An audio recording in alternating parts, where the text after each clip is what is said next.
All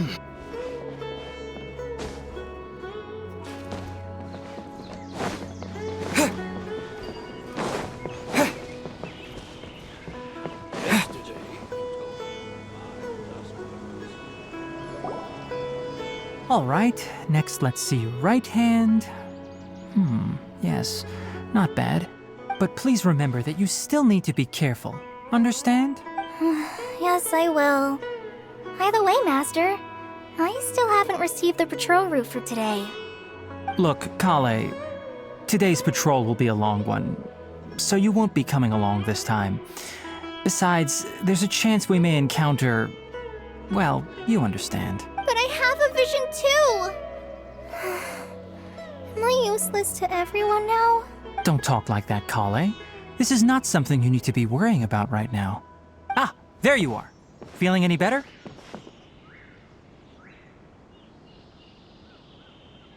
Yeah, since we'll be staying here for now, we thought we might as well try lending a hand around here.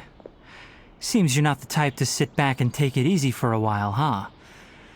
In that case, perhaps Kale could take you two for a patrol south of Gandharvaville for the day. And if you're feeling up to it, you can be responsible for cleaning the Statue of the Seven. Tighnari, we're ready to head out. Roger, I'll be right there. All right, we'll be heading into the forest now. I'll leave any further details to Kale. Yes, you can count on me. So, Kale, what exactly are we going to be doing? Tighnari mentioned cleaning the statue just now, but, that doesn't really sound like the job for a ranger. Well, a forest ranger's responsibilities can be pretty diverse. We handle a variety of tasks, like checking the condition of outlying roads, maintaining forest facilities, ensuring fire prevention standards are met, and providing assistance to travelers and locals. As for Master, well, he has to handle more dangerous areas of the rainforest. Today we can perform routine checks on the pathway lamps. Paimon, traveler, this way! You can leave the task of checking the lamps to me. In the meantime, you two can keep an eye out for anything unusual.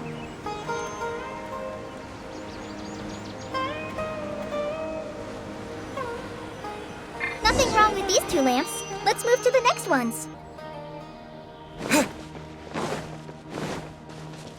Oh, this lamp seems to be getting a little wobbly. Let me make a note of it.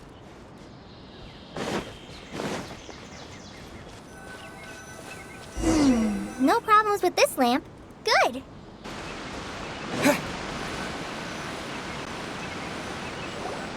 The Statue of the Seven is up on top of that large rock formation. You must have seen it when you came down this road before. It's pretty high up there, isn't it? Don't worry. If you're afraid you can't make it up there, I'm sure Master wouldn't mind if you don't clean the statue. Oh? I guess I'll leave it up to you then. There's not much footing once you reach the statue, so be careful up there. Paimon will fly up with you and help you with those hard-to-reach areas. By the way, Kale, do you know anything about the Dendro Archon? You know, what's she like? That depends. Are you referring to Greater Lord Rukkhadevata or Lesser Lord Kusanali? Huh? Greater Lord Rukkhadevata? Oh, is that the name of the former Dendro Archon? Uh-huh. Greater Lord Rukkhadevata was Sumeru's first Dendro Archon. She created the rainforest as well as the wall of Samiel around the desert. Her works provided a means of peaceful living for everyone. To the people of Sumeru, she's not only a symbol of wisdom, but also of power and kindness. Unfortunately, she disappeared in a great calamity that occurred a few hundred years ago. According to what Master has told me, the sages later found the newly born Dendro Archon and whisked her back to Sumeru. To celebrate the reinstatement of their lost deity, the sages dubbed her Lesser Lord Kusanali and let her reside in the sanctuary of Siristana. Uh-huh. Then what happened? Well, and then... I'm not too sure what happened, to be honest. Huh? You're not too sure? But aren't you from Sumeru? Yeah, I'm from Sumeru. Maybe it's difficult to discuss this topic with strangers. If that's the case, then don't worry, we understand. No, it's not that. I'm not trying to hide something from you. Besides, I don't consider you two strangers. Anyway, you two know Amber, right? Wait, Amber? You mean... Yes, that's her. I once lived in Mondstadt for a while, and she helped me a lot during that time. You could even say that she helped me become a new person. There's no one like Amber. She lives life to the fullest while always adhering to her strong sense of justice. She's ready to answer the call for action at any moment, but is also very understanding of others. She's like the spark that lights the fire in everyone's heart around her. If you ask me, she's a prime example of a true outrider. She's the first person anyone coming to Mondstadt will meet. You can't help but be enthralled by her charm and enthusiasm, causing you to fall in love with the lands of Mondstadt and... sorry. Paimon thought the work of Outriders was a little different from what you just described, but one thing's for sure, you really like Amber. Sorry. I was rambling on just now. It must have sounded kind of weird. It's alright, Kale. Knowing that you're a friend of Amber somehow makes Paimon suddenly feel a lot closer to you. So, how do you know that we've met Amber? Well, after I returned to Sumeru, Amber and I have stayed in touch by writing each other letters. In one letter, she mentioned that Mondstadt was attacked by a fearsome dragon, but the city was saved by a mysterious blonde traveler and their floating companion. I knew you two were the ones she mentioned in the letter the moment I saw you. But, considering everything you've been through that day, I thought it'd be inappropriate to bring it up. Ah, so that's how you knew. Yep, so please know that you two have my complete trust, really. I wish I could tell you more about the Ginger Archon, but I have been away from Sumeru for some time, and I haven't read any books. Sorry. That's alright. You've already helped us a lot. We had never even heard of Greater Lord Rukkhadevata or the Sanctuary of Surasthana until you mentioned them. Oh, I'm happy that was helpful. There is one thing I want to ask, though. Why do you two want to know about the Ginger Archon? So that's why you're here. Thank you for telling me your story. Don't mention it. We are friends after all, right? Alright, we have a statue to clean. You both have my thanks. While you two are up there cleaning, I'll go ahead and inspect the forest canopy. Let's meet back here shortly.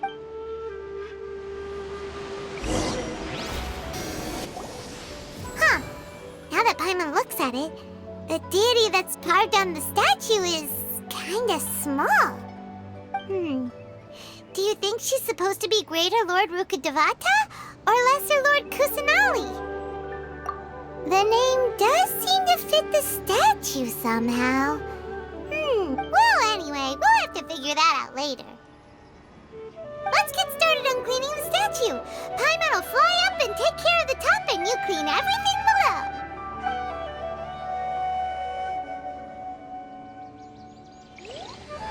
Nice work! That's one clean statue. Let's head down and meet up with Kale.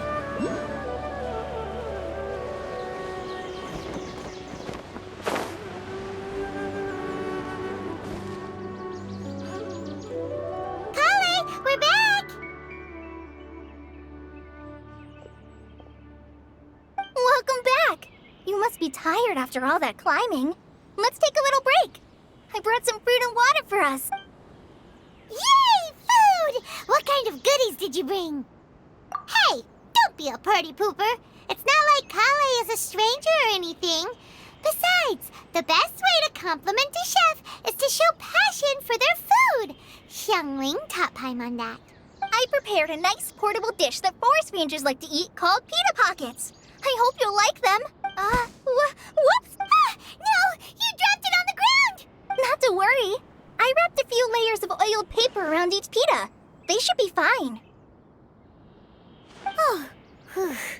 Paimon nearly had a heart attack there. Those pitas are amazing! You're quite the cook, Kale. Thank goodness you wrapped them in paper. Paimon wouldn't have been able to sleep at night knowing something so tasty had been wasted. You really know how to compliment the chef, Paimon. Since you liked it so much, I'll be sure to give you a copy of the recipe sometime. I'll even include all my personal cooking pointers, so you'll be making your own pita pockets in no time. Yay! Thanks, Kale! It's hard to believe someone as diligent as you could have clumsy moments too. Oh, I guess it happens from time to time. So, Kale, don't you think that Tainari's a little too strict with you?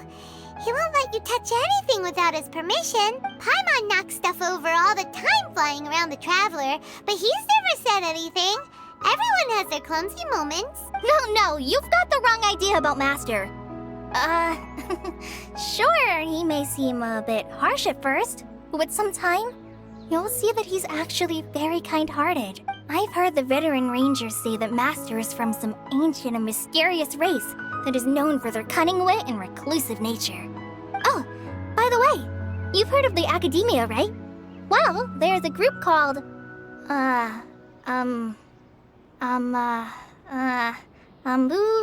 something? Well, anyway, because Master does a lot of research on plants, sages from the Academia have written him many times, inviting him to take up an official position there. But Master declines their offers every time, saying, Sumeru City is too noisy. It'd be bad for my ears.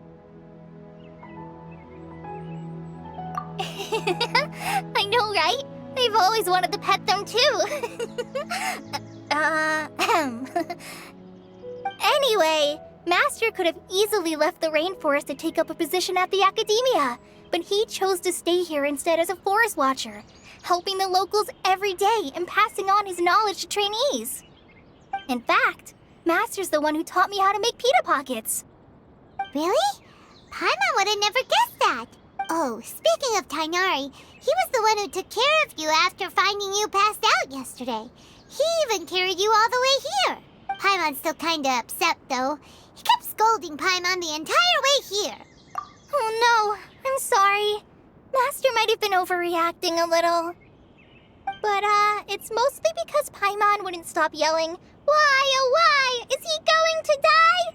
It probably started to get under Master's skin after a while. Hey! Don't laugh! Paimon was genuinely concerned about you. Hey! Now even Kale's starting to laugh. Ugh, that's it! Paimon won't forget this! It's time for some primordial wrath! No! Don't touch me!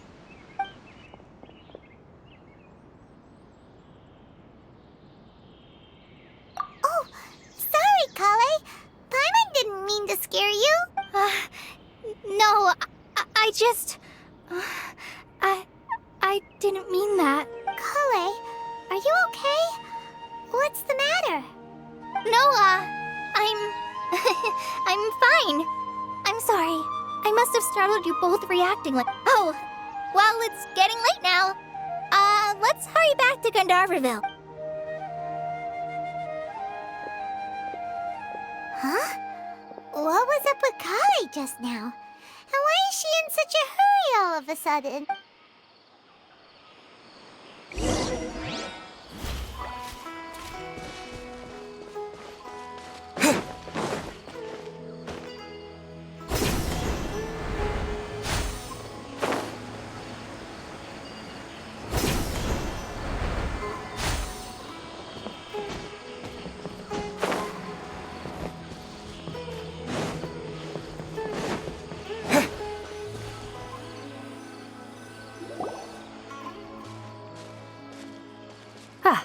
Traveler, you've returned. Yep, we're back. Have you seen Kale by any chance? Oh, Kale? Yes, I saw her go into her room just a moment ago. Oh, okay. Guess we'll just have to wait and talk to her tomorrow then.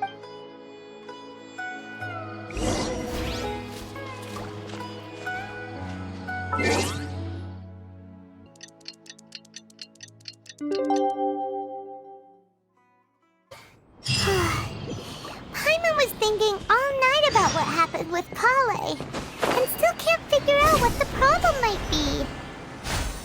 Maybe she's in a better mood now. Ah, it's you two. I was just about to go look for you. Huh? Tainari? What are you doing here? Where's Kale? I came to check on Kale's condition. To put it simply, she's not well. You mean she's sick? How could she be... Oh, wait a minute. Could it be because of what Paimon did yesterday? No need to worry. Something as small as you could never harm her. This sickness is something that Kale has been dealing with for some time. Kale has been more excited than usual since you two arrived. A little too much so, to be honest. She hasn't remembered to take care of herself. I suppose it's understandable, though. She hasn't been around anyone she considered a friend for some time now. It must have been refreshing for her to have you two here. So, Tainari, what's really wrong with Kale? Let's take this conversation elsewhere. Kale just fell asleep.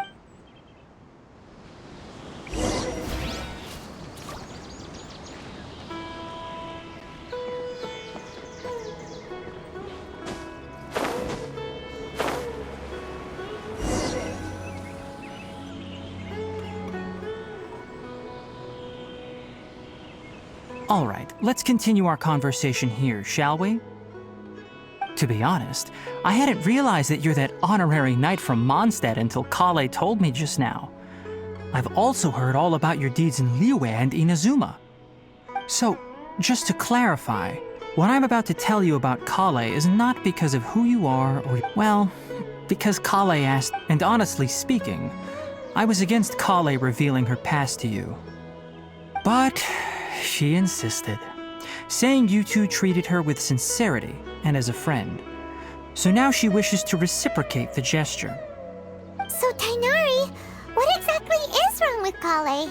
You said this is something she's been dealing with for some time. Just how serious is it? Right. Ever since she was a child, she's been afflicted with a disease called Elazar. Elazar? Yes, it's a disease unique to the lands of Sumeru. It is characterized by dark and hardened scales that form on the body. At first, the afflicted may only feel mild numbness on the affected area of the skin. However, as the disease progresses, one may begin feeling fatigued and even experience peripheral paresthesia. In its final stages, the disease strips a person of the ability to control their own body, and they effectively become completely immobile. That sounds terrifying. Wait, hold on. So when Kale seemed to be acting a little clumsy earlier, it was because... Correct. That would be the effects of Elazar, which is precisely why I do not want her carrying or holding anything. With appropriate treatment, the disease can be effectively controlled before it progresses to a more serious stage.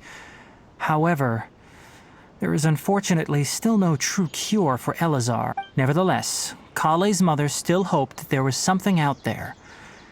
She handed Kale over to an organization known as the Fatui after one of their members lied and said they had a cure. What? The Fatui? Ah, it appears you are already familiar with them. That'll save me some explanation. Anyway, the person who eventually rescued Kale and brought her to me for care said that she had been given to a harbinger known as the Doctor. I have no idea how this doctor managed to do it, but her case of Elazar was completely stable for all the years that Kale was with them. However, Kale's days with the Fatui were anything but pleasant. Kale is a resilient individual and always tries to appear cheerful, but her experience with the Fatui has left deep scars. Even now, she can still feel deathly afraid of someone touching her. Oh, Paimon had no idea Kale's been through so much suffering. Oh, by the way, Paimon, Kale wanted me to tell you that she's sorry for scaring you yesterday. She also wanted both of you to know that she's sorry for hiding her illness. She doesn't need to apologize. None of this is her fault at all. Well said. I hope you'll get a chance to tell her that in person the next time you see her. Kale once thought that it would be impossible for her to have any real friendships. I trust that you two will never let my trainee experience such emotional pain again. Don't worry, Tainari. We'll take good care of her. Well, it's not too serious at this point. She overexerted herself the last couple of days, which is what led to her breakdown this time. Though, I must admit that Kale's condition was much more stable when she first arrived here in Gandharvaville. She was interested in the work of the forest rangers the moment she saw us. I could see that she was serious about learning, so I felt compelled to ask her to join us. Her stamina has gotten much worse recently. Though a moderate amount of physical exercise is always necessary, I'm afraid the long-distance patrols are a little too much for her now. All right, now that I've told you about Kale's past, I think I'll head into the rainforest to find some ingredients needed for her medicine. Yeah, we'd like to do something to help Kale. All right, but I must warn you two. The rainforest is a dangerous place, especially for someone who's still recovering like the traveler. You must follow closely and listen to every No problemo. Let's go then. We'll be looking for a plant known as Nilotpala lotus. It's often used to help those afflicted with Elazar recover their energy. Hey, Tainari, where exactly are we going to find this plant? Nilotpala lotuses can be found all over the rainforest, but it often grows right here around Gandharvaville.